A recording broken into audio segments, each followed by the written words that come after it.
Guys, daily blog with মিলিতে তোমাদের সকলকে welcome জানাই। তো বন্ধুরা, তোমরা সবাই নিশ্চয়ই খুব ভালো আছো, আর আমিও খুব ভালো আছি। তো জানি না কতক্ষণ ভালো থাকতে পারবো, কারণ একটা দুর্যোগের খবর তোমরা নিশ্চয়ই সবাই পাচ্ছ। তো যে গত বছরে যেরকম আমফান হয়েছিল, তো সেরকম ধরনের কিংবা তার থেকেও বেশি মারাত্মক একটি ঝড় আসতে চলেছে। তো জানি না কতটা কি হবে। ভগবানের কাছে আমরা সকলেই প্রার্থনা করতে পারি। আমাদের এমনিতেই আমরা সকলেই বিপদের মধ্যে আছি কোভিডের জন্য। কোনো রকম আর যেন অতিরিক্ত কোনো বিপদ যেন আমাদের না সম্মুখীন হতে হয়, আমরা যেন সকলে ভালোভাবে চলতে পারি, আর এই দুর্যোগ যেন খুব হালকার উপর দিয়ে যায়, যেন কেটে যায়, সেটাই আমরা ভগবানের কাছে প্রার্থনা করি। আর কি করব, এখন সমস্ত কিছু ভগবানের উপরে, ভগবানের কি লীলা, ভগবান কি করতে চাইছে মানুষদের সাথে উনিই জানেন। তো যাই হোক, আমাদের তো সবাইকে চলতে হবে, আমাদের সকলকে বাঁচতে হবে, আমাদের দৈনন্দিন কাজকর্ম আমাদের করতে হবে, এবং তোমাদের সামনেও আমাকে আসতে হবে। তো যার জন্য আজকে সকাল থেকে ব্লগটা শুরু করে দিলাম। তো আমি পুজো করে ফেলেছি, পুজো টুজো করে আমি চলে এসেছি, অনেকক্ষণ আগে এসেছি। তো একটু দেরি করে তোমাদের সঙ্গে কথা বলা শুরু করছি, কারণ একটু টুকটাক কাজ ছিল। তো তোমরা আমার ছেলের কম্পিউটার টেবিলটা দেখতে পাচ্ছ নিশ্চয়ই, কি অবস্থা, খিচুড়ি বানিয়ে রেখে দিয়েছে। তো ওই জায়গাটা আজকে আমাকে পরিষ্কার করতে হবে। তো রান্নাবান্না করতে থাকি, দেখি রান্নাবান্নার পরে আমি শেষ থেকে ওইসব কাজগুলো করি, এই সমস্ত টুকিটাকি কাজগুলো। তো এটা যদি পরিষ্কার করি তোমাদের সঙ্গে নিশ্চয়ই শেয়ার করব। বললাম তো, জানি না কতটা কি করতে পারবো। আর তোমাদেরকে আজকে যে যে জিনিসগুলো দেখানোর কথা ছিল, সমস্ত জিনিসগুলো তোমাদেরকে আমি দেখাবো। তো চলো কাজকর্ম শুরু করে দিই। তো তোমাদেরকে বলেছিলাম আমাদের তুলসী বৃন্দাবনের কথা। এই দেখো, এখানে আমার প্রচুর তুলসী গাছ লাগানো আছে, এবং মানে অনেক দূর অবধি আছে এটা। আর আমার তুলসী পাতা কিনতে হয় না, এখান থেকেই সমস্ত পাতা আমি নিয়ে আমি পুজো করি।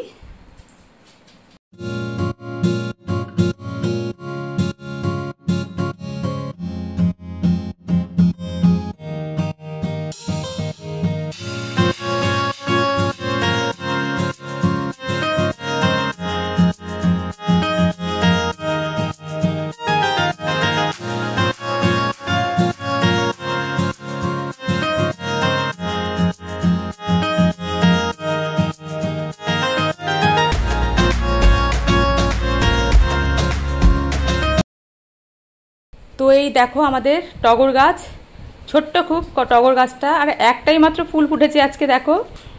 আর খুব সুন্দর এই ফুলগুলোতে গন্ধ। একদিন কানের দিন পরিয়েছিলাম না মিষ্টি সোনাকে, তোমরা দেখেছো। তো গাছটা আগে থেকে অনেকটা বড় হয়েছে, আগে আরও ছোট ছিল। আর পাশে বাদিকে দেখো একটা জবা গাছ রয়েছে, ওটা গেরুয়া জবা, একটাও ফুল পাই না। আর এই যে সামনেও কয়েকটা তুলসী গাছ আমি লাগিয়ে রেখেছি। আমি যেখানেই পারি তুলসী গাছ আমি বসিয়ে দিই, কারণ তুলসী পাতা তো আমার প্রচুর লাগে।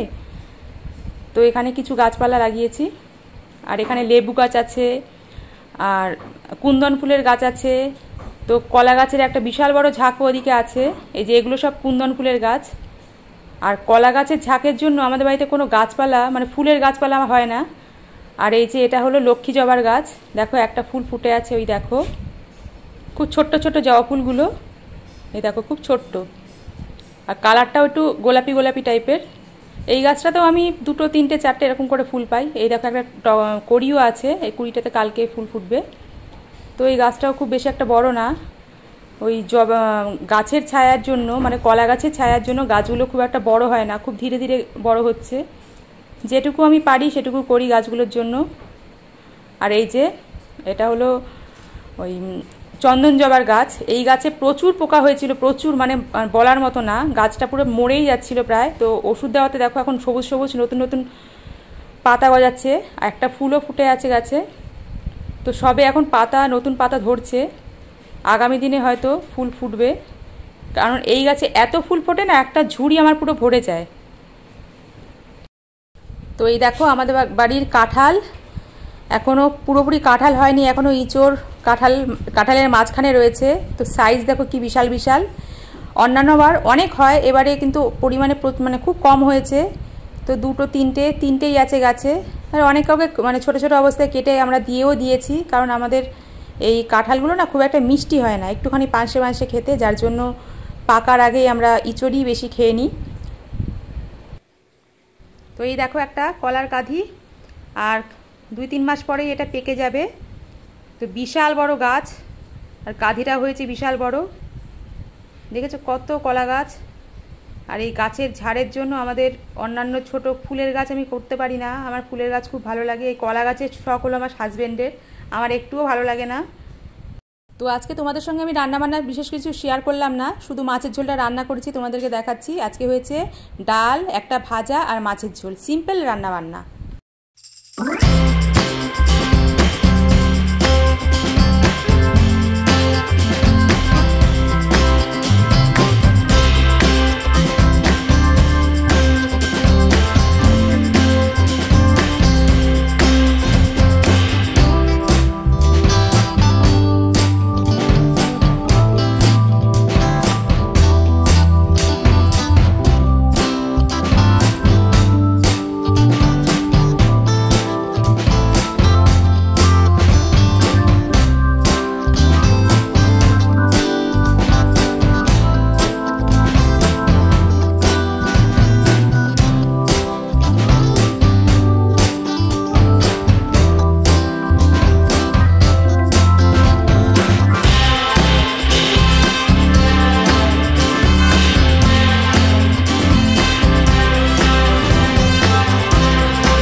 অর্ধেক কাজ ফেলে আমি যাচ্ছি একটা জায়গায়, খুব দরকার।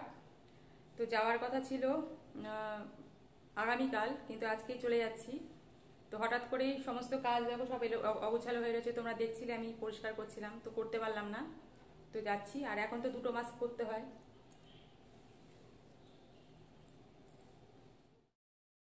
এই যে 4টে কর্পূর দেখছো, এবারে আমি এই 4টে কর্পূর ঘরে 4 কোণায় দিয়ে দিচ্ছি, তোমরা দেখে নাও। দেখো, প্রথমে একটা কর্পূর আমি দিয়ে দিলাম। আমাদের এটা হলো ঘরের একটা কোণা, তো এখানে কোথাও দেওয়ার জায়গা নেই বলে আমি এই শোকেসের এই ভিতরে আমি রেখে দিই। আর পুরোনো কর্পূরগুলো আমার হাজবেন্ড সব ফেলে দিয়েছে, মানে কলা গাছ আছে, মানে কলা গাছের গোড়ায় ফেলে দিয়েছে, তো আমি চেঞ্জ করবো তাই জন্য। তো এই কোণায় একটা দিয়ে দিলাম, এটা 1 মাস ওভাবে থাকবে। আরও যে 3টে আছে সেই 3টে আমি আরও ঘরে 3 কোণায় দিয়ে দিই। তো বারান্দার একটি কোণাতেও আমি এটি কর্পূর আমি দিয়ে দিলাম। এবার রান্নাঘরে গিয়ে কর্পূরটা দেব। তো এই যে রান্নাঘরের একটা কোণাও আমাদের 4 কোণার মধ্যে একটি, তো এখানেও এই যে একটি কর্পূর আমি এখানে রেখে দিলাম। তো এইভাবে এটা করতে হয় কাজটা। তো একটা কর্পূর আমি বাথরুমের এই কোণায় দিয়ে দিলাম। তো 4 কোণায় আমার 4টে কর্পূর দেওয়া হয়ে গেল এইভাবে। তো আবার অনেকক্ষণ পরে তোমাদের সামনে এলাম। তো দেখেছো আমি পুরো পাগল হয়ে রয়েছি, মাথা ব্যথা আঁচড়াইনি। আর এরপর ছেলে বসে আছে, ছেলে একটু মানে একটু আগে আমাকে নিয়ে প্রচণ্ড হাসাহাসি করছিল। তারপর হাসাহাসি করার পর আমি আবার ক্যামেরাটা অন করলাম। ও কিছু একটা বলবে তোমাদের, দেখো কি বলে। কালকে তুমি চোখ কানে নিয়ে কি কান্নাকাটি করবে সেটাই। ও কি বলছে বলো তো, আমি কালকে ওই মিষ্টি সোনার চোখটাকে আমি আঁকবো বলে, মানে আমি আঁকবো কি আঁকবো না এটা ঠিক করতে করতে আমি ভীষণ কেঁদে ফেলেছি যে আমি খারাপ করে ফেলবো। ছেলেও বলছে তাহলে আমি করে দিই দাও। আমি বলছি না, তুইও করবি না, আমি আমি আমি চেষ্টা করি একটু করা, দেখি ভালো করতে পারি কিনা, তোকে করতে দেবো না, তুই আরও খারাপ করে দিবি। তো এরকম বলতে বলতে মানে আমি কেঁদে ফেলেছি। ও আবার ক্যামেরা ধরেছে যে তুমি কাঁদছো, আমি এটা রেকর্ডিং করবো, সবাইকে আমি দেখাবো। তো আমি ওকে তুলতে দিইনি, তো মানে লুকিয়ে লুকিয়ে তোলার চেষ্টা করেছি, কিন্তু আমি ও তুলতে পারিনি। তো এই একটু পরে আবার ওর অনলাইন ক্লাস হবে, তো তারপরে আবার তোমাদেরকে কিছু দেখাবে। ওর ভীষণ ভালো ভালো ড্রয়িং আছে, সেগুলো তোমাদের সঙ্গে শেয়ার করবে। তো চলো আবার তোমাদের সঙ্গে পরে ফিরে আসছি। তো এখন ওর মোবাইল নিয়ে কাজকর্ম চলছে। তো তোমাদের মধ্যে অনেকে জিজ্ঞেস করো যে আমার ছেলে কিসে পড়ে। তো আমি সত্যি কথা ভুলে গেছি আমার ছেলে কিসে পড়ে, কারণ পড়াশোনার পাঠ তো এখন দেখো সবারই উঠে গেছে। এখন স্কুলে যায় না, পড়তে যায় না, আমাকেও কোথায় যেতে হয় না ওর সাথে। কাজে ওর হয়তো মনে আছে ও কিসে পড়ে, আমি কিন্তু ভুলে গেছি। তো ও নিজের মুখে তোমাদেরকে বলে দিক ও কিসে পড়ে এবং কি নিয়ে পড়াশোনা করছে। আমি কমার্স নিয়ে ক্লাস 12-এ পড়ি। আর অ্যাকাউন্টেন্সি, কস্টিং আর কম্পিউটার অ্যাপ্লিকেশন এগুলো আছে সাবজেক্টে। ও যেহেতু পড়াশোনা করছে ওর তাই মনে আছে, আর আমি তো সব ভুলেই গেছি। তো যাই হোক, তোমাদের অনেকেরই জানার আগ্রহ ছিল যে আমার ছেলের মুখে হয়তো শুনলে পরে তোমাদের ভালো লাগবে, তাই জন্য আজকে আমার ছেলে নিজের মুখেই তোমাদেরকে সব কিছু বলে দিল। তো এখন আমি আবার রেডি হয়েছি, একটু বেরোবো, মানে যাবো হলো মিমির যে খাবার দাবার যে দোকান থেকে আনা হয় সেই দোকানে। তো ওই বাচ্চাগুলোর ভ্যাকসিন করাতে হবে, কারণ পাপ্পি টিপি যেটা একদম ছোটোবেলায় দেওয়া হয়, তো সেটা আনতে যেতে হবে। আর ওদের খাবারটাও আনতে হবে, ওদের খাবারটা অল্প আছে। আর সামনে যেহেতু যশ আসছে, বিশাল ব্যাপার একটা, তো জানি না আমাদের এখানে কি হবে, তবু খাবারটা ভাবলাম এনে মজুত করে রাখা ভালো, কারণ কি হয় কিছুই বলা যায় না। কারণ আমফানের সময় তো বিশাল ক্ষয়ক্ষতি হয়েছিল, ভগবানের কাছে প্রার্থনা করে যাতে কিছু না হয়। তো মিমিটা এখন চো চো করছে, ওই এখন বাচ্চাদেরকে দেখবে, তো বাচ্চাদেরকে দেখতে যাওয়ার জন্য একটুখানি বসে চো চো করছে, দেখবে ওই যে বসে আছে। তো চা খেয়ে নিয়েছি, তো এখন বেরোই। হ্যাঁ, তারপরে আবার তোমাদের সাথে এসে কথা বলবো, তো চলো। তো আমি এসে গেছি মিমির বাচ্চাদের জন্য ভ্যাকসিন নিতে আর খাবারটা নিতে। তো রাস্তাঘাটটা দেখলে কি খারাপ লাগছে, পুরো চারিদিকে যেন মানুষজন নেই, জনহীন একদম রাস্তাঘাট, খুব কম লোকজন এখানে চলাফেরা করছে। তো এই দেখো বন্ধুরা, আমার ছেলের হাতের আঁকা কিছু ছবি। তো অনেক দিন আগে এই ছবিটা এঁকেছিল, আর পুরোটা একটা ওয়াটার কালারে করা। ক্লিন ইন্ডিয়া, মানে ওদের সব একটা টপিক দিয়ে দিয়ে সব ওদের আঁকা শেখাতো। পরেরটা দেখা, তোমরা অবশ্যই জানাবে ড্রয়িংগুলো কীরকম হয়েছে। আর এটা এঁকেছিল দুর্গাপুজোর উপলক্ষে, বোধহয় ভাষণ হচ্ছে, হ্যাঁ জলে বোধহয় ভাসিয়ে দিচ্ছে এরকম কিছু একটা।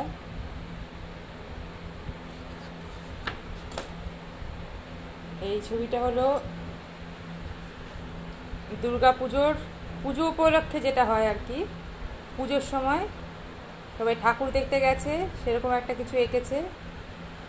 ঢাক বাজাচ্ছে, দেখো খুব সুন্দর একটা দৃশ্য।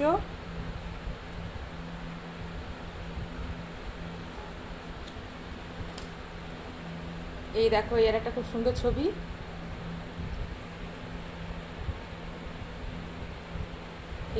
এটা বোধহয় কোনো ড্রয়িং বই দেখে ও বোধহয় আঁকাটা তৈরি করেছিল, বেশ ভালো হয়েছে।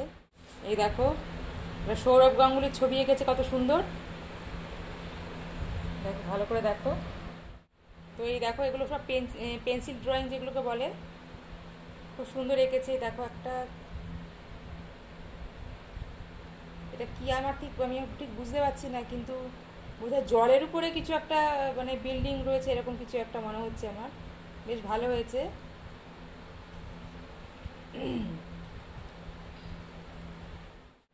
এই আর একটা দেখো পেন্সিল ড্রয়িং, এটাও গরু মাঠে দাঁড়িয়ে আছে, পাখি উড়ছে, গাছে বসে আছে, খুব সুন্দর একটা প্রাকৃতিক দৃশ্য।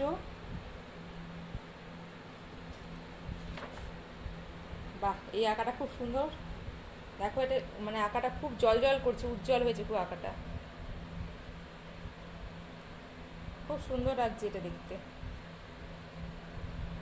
একটা পুরো গ্রামের দৃশ্য, আর ড্রয়িংয়ে সবসময় গ্রামের দৃশ্যটাই দেখতে ভালো লাগে, তো আমার এটা খুব ভালো লাগছে, তোমাদেরও নিশ্চয়ই ভালো লাগবে। তো আজকে তোমাদের সঙ্গে আমার সারাদিনের খুঁটিনাটি অনেক কিছু তোমাদের সাথে শেয়ার করলাম। তো গরমটা ভালোই পড়েছে, তো এখন একটু ঘরে বসে আছি।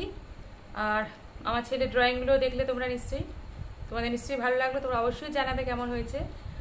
আর তোমাদের মধ্যে একজন বলেছিল আমার হাজব্যান্ডকে আনতে সামনে, তো আমার হাজব্যান্ড সত্যি কথা এই মুহূর্তে আসতে পারবে না, কারণ আমার হাজব্যান্ডের চুলগুলো খুব বড় বড় হয়েছে, কারণ সেলুনে যেতে পারছে না, তো চুলগুলো কাটা না অবধি সে তোমাদের সামনে আসবে না। তো তোমরা তার মাঝে মাঝে তার গলার ভয়েস অবশ্যই পাবে, মিমির বাচ্চাগুলো আবার লাফালাফি করছে। তো তোমাদের সঙ্গে কথা বলার জন্য একটু ফ্যানটা অফ করেছি, নাহলে ফ্যানের আওয়াজে তোমাদের সঙ্গে আমি কথা বলতে পারতাম না, আর অমনি ছটপট শুরু করেছে। তো আজ আমরা সত্যি খুব ভালো নেই। আজকে সন্ধ্যাবেলায় এক পরিচিত মানুষের মৃত্যু সংবাদ এলো, সেই করোনাতেই মারা গেছেন উনি। তো এরকম অনেকেরই মৃত্যু হচ্ছে এই করোনাতে, তো আমরা ভগবানের কাছে সবাই মিলে আমরা যেন প্রার্থনা করি যে এই রোগটা যেন আমাদের থেকে দূরে যায়। 1 বছরের উপরে আমরা কিন্তু খুব সংকটের মধ্যে রয়েছি, আর নানা রকম বিভিন্ন রকম রোগ ব্যাধির খবর তো আসছেই। আর একটা কি ব্ল্যাক ফাঙ্গাস বলে আর একটা কোন রোগ আবার শুনতে পাচ্ছি, এরকম কিছু একটা। আবার তো ঝড়েরও আভাস পাচ্ছি যে ঝড়ও নাকি আসছে। তো মানুষ যে কত জটিল পরিস্থিতির মধ্যে রয়েছে, তো ভগবানও আমাদের দিকে একটু মুখ তুলে চাইছে না। হয়তো এটা ভগবান আমাদের এইভাবেই হয়তো শাস্তি দিচ্ছে। আমরা মানুষরা অনেক অনেক কিছু হয়তো অন্যায় করে ফেলছি যা ভগবান সহ্য করতে পারছে না, তাই জন্য এইরকমভাবেই হয়তো আমাদেরকে বোঝানোর চেষ্টা করছে যে আমরা একটু যেন নিজে থেকে শুধরে ফেলি, নিজেদেরকে সবার প্রতি ভালোবাসা আন্তরিকতা যেন আনতে পারি। তো আর কি বলবো, আজকে আর কিছু বলার নেই, সত্যি মনটা একটু খারাপ। তো আমরা সত্যি নিজেদের মনটাকে ভালো রাখার জন্য আমরা অনেকে চেষ্টা করছি, কিন্তু দেখবে ঘুরে ফিরে সেই একটা চিন্তাই আমাদের প্রত্যেকের মাথায় কিন্তু ঘুরছে যে করোনা করোনা আর করোনা, আর কিচ্ছু মানে নেই। তো আজকে ভিডিও তোমাদের কেমন লাগলো তোমরা অবশ্যই কমেন্ট বক্সে কমেন্ট করে জানাবে, অবশ্যই জানাবে। আর তোমাদেরকে তো কর্পূর রাখা দেখালাম আমি, তোমাদের সমস্ত কিছু গাছপালা, আমার তুলসীর বৃন্দাবন সব কিছুই দেখিয়েছি। তো তোমাদের সঙ্গে আমার দেখা হচ্ছে পরের দিন নতুন কোনো ভিডিওতে। তো চলো, ততক্ষণের জন্য তোমরা সকলে খুব ভালো থেকো, সুস্থ থেকো, আর খুব সাবধানে থেকো, এবং সবসময় ভগবানকে ডাকো যেন আমরা এই বিপদ থেকে মুক্ত হতে পারি। তো বন্ধুরা, টাটা, বাই বাই।